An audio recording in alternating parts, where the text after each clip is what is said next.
Hello everyone, welcome to my YouTube channel Pi tutor.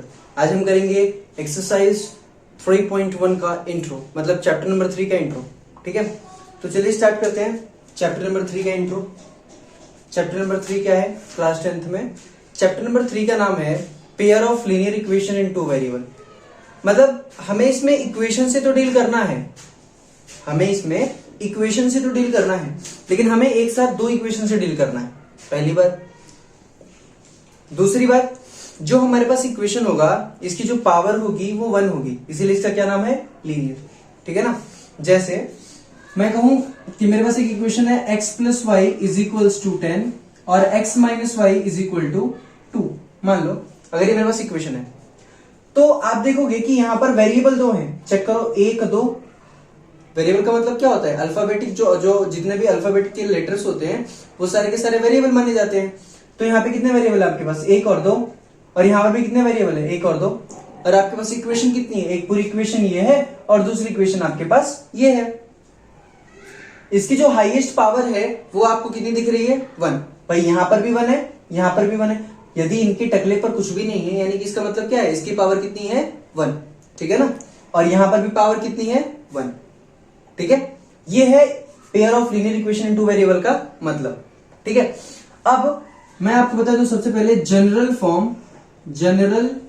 Form of a linear equation. किसी भी linear equation का जो general form होता है वो क्या होता है, वो मैं आपको बता देता हूं। ये होता है आपका ax plus b y plus का c इज इक्वल टू 0। ये किसी भी लीनियर इक्वेशन की जनरल फॉर्म होती है। और linear equation in two variable की, चेक करो यहां पर भी दो वेरिएबल है। जैसे कहोगे सर ये तो इसके फॉर्म में नहीं है, देखो कैसे? यहां पर हो जाएगा x प्लस वाई और मैं इसको इधर ले आऊंगा तो -10 हो जाएगा इज इक्वल टू 0। चेक करो, ये हो जाएगा ax, ये है by और ये है आपका c। क्लियर बात? तो देखिए अब हमारे पास क्या है कि जितने भी हमारे पास पेयर ऑफ लीनियर इक्वेशन होंगे इनको हमें सॉल्व करने के कुछ तरीके हैं, कुछ मेथड है हमारे पास। वो कौन कौन से हैं पहले मैं आपको वो बता देता हूं। तो अगर हमें किसी भी इक्वेशन को सॉल्व करना है तो हमारे पास 4 मेथड है। कितने मेथड है? 4।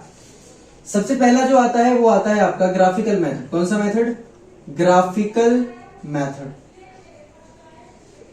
ठीक है ना? जो दूसरा मेथड आता है वो आपका होता है आपका सब्स्टिट्यूशन मेथड। Substitution method. भाई अगर स्पेलिंग इधर उधर हो जाए तो आप उसको चेक कर लेना एक बार, ठीक है? तीसरा, अब आते हैं हम एलिमिनेशन मेथड पर। किस पर आते हैं? एलिमिनेशन मेथड पे। Elimination method. और जो चौथा मेथड होता है उसका नाम होता है क्रॉस मल्टीप्लीकेशन मेथड।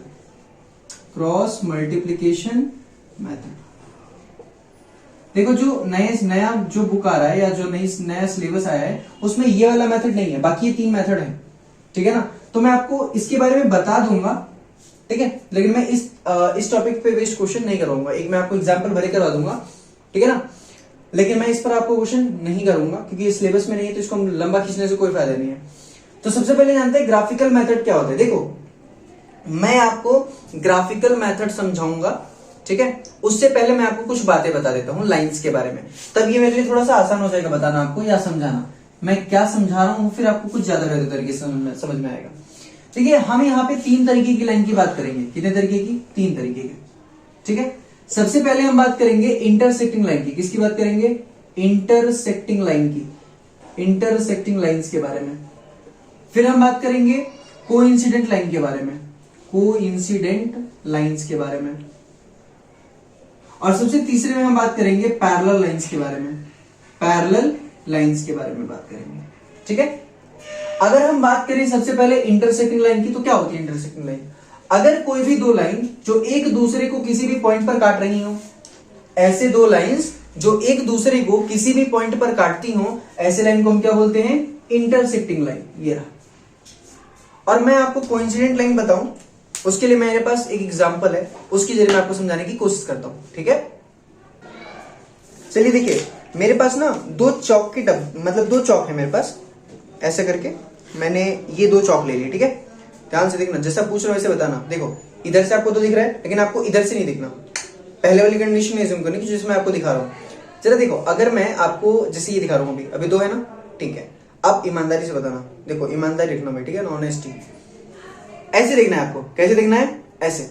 अब जरा सोच के बताओ, अगर आपको वैसे सही से दिख रहा हो, जूम कर दो एकदम, देखो आपको ये कितना दिख रहा है, आपको दिख रहा होगा ये एक, ठीक है ना भाई। देख, कोई ऐसा ना कह देना कि सर ये तो हमें दो दिख रहा है, क्योंकि मैंने आपको पहले से दिखा रखा था कि दो है। नहीं, ऐसा नहीं, आपको सामने से देख के बताना है कितना दिख रहा है आपको, एक, है ना। अब एक्चुअल में था क्या, ये दो थे, कैसे थे चेक करो, दो, लेकिन हमें कितने दिख रहे थे, एक। यानी कि ऐसा सिचुएशन या फिर ऐसी लाइन जो एक दूसरे के ऊपर ओवरलैप हो रही हो, क्या हो रही हो, ओवरलैप, ऐसे ऐसे करके ओवरलैप हो रही हो, इसको हम क्या बोलेंगे, कोइंसिडेंट लाइन। और देखो कोइंसिडेंट लाइन जब होंगी ना, तो इसका कहने का मतलब है कि एक लाइन के ऊपर जस्ट दूसरी लाइन, अगर एक लाइन के ऊपर जस्ट दूसरी लाइन है, इसका मतलब वो कौन सी लाइन है, कोइंसिडेंट लाइन। जैसे मान लो आपने कोई ग्राफ बनाया और एक लाइन ऐसे थी, इसी के ऊपर कोई दूसरी लाइन भी आ गई ऐसे, ठीक है ना, तो यहां पे क्या होगा, कोइंसिडेंट लाइन का केस। अब हम बात करते हैं पैरेलल लाइन का केस। पैरेलल लाइंस क्या होती हैं, देखो वैसे तो आपको पैरेलल लाइंस के बारे में छोटी क्लास में पता है, फिर भी मैं कोशिश करता हूं आपको समझाने की। देखिए पैरेलल लाइन क्या होते हैं, कोई भी ऐसी दो लाइन, कोई भी ऐसी दो लाइन, कोई भी ऐसी दो लाइन जिनमें जो आपस में एक दूसरे को कहीं पर भी इंटरसेक्ट ना करें, ऐसी दो लाइन जो एक दूसरे को किसी भी पॉइंट पर इंटरसेक्ट ना करें, चाहे हम उनको कितना भी एक्सटेंड कर दें। आप चेक करो, अगर मैं इसको आगे की तरफ एक्सटेंड कर दूं, इसको मैं आगे की तरफ एक्सटेंड कर दूं, क्या कोई ऐसा पॉइंट मेरे पास होगा जहां पर ये दोनों एक दूसरे को इंटरसेक्ट करेंगे? तो आपका आंसर होगा नहीं सर। चेक कर लो कहां कट करा, नहीं ना।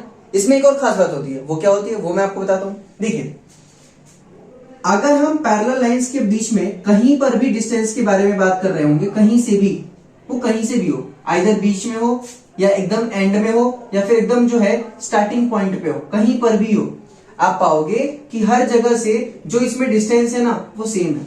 डिस्टेंस कैसा है इनका, सेम। इनका डिस्टेंस कितना है, सेम।